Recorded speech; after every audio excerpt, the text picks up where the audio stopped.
जब जीवन में कठिनाइयां चारों ओर से घेर लेती हैं, जब मन भय और चिंता से भर जाता है, तब अनायास ही हमारे होठों पर पवन पुत्र हनुमान का नाम आ जाता है। हनुमान चालीसा केवल शब्दों का संग्रह नहीं है, यह विश्वास की ज्योति है, यह साहस की धारा है, यह वह आध्यात्मिक कवच है जो संकटों के बीच भी मनुष्य को अडिग बनाए रखता है।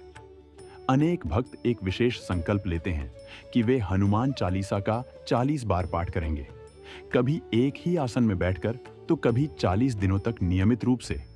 और उनके मन में प्रश्न उठता है कि आखिर 40 बार ही क्यों? इसका उत्तर केवल परंपरा में नहीं बल्कि आध्यात्मिक अनुभव में छिपा है।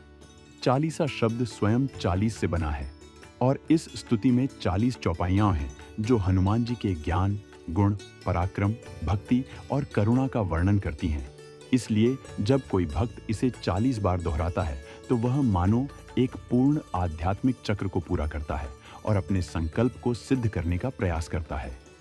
हमारे सनातन धर्म में पुनरावृत्ति का विशेष महत्व है, क्योंकि बार बार नाम स्मरण करने से मन की चंचलता शांत होती है, विचारों की अशांति धीरे धीरे समाप्त होने लगती है और भीतर स्थिरता का प्रकाश फैलता है।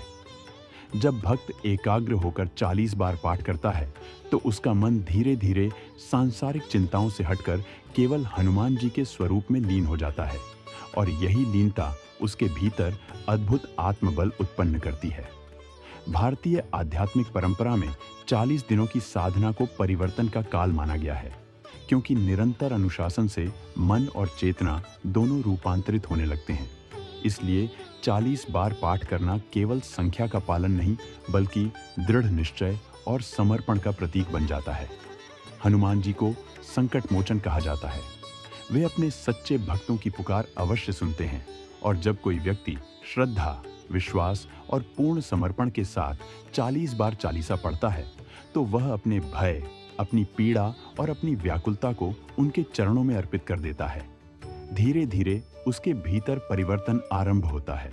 डर की जगह विश्वास ले लेता है, निराशा की जगह आशा जाग उठती है और कमजोरी की जगह साहस खड़ा हो जाता है।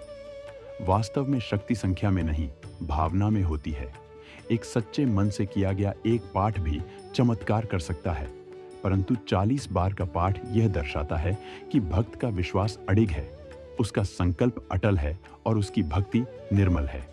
इसलिए जब भी जीवन में अंधकार छाए, जब मन डगमगाए, तब हनुमान जी का स्मरण कीजिए, श्रद्धा से चालीसा का पाठ कीजिए और अनुभव कीजिए कि कैसे भीतर से एक दिव्य शक्ति आपको संभाल लेती है। जय श्री राम, जय हनुमान।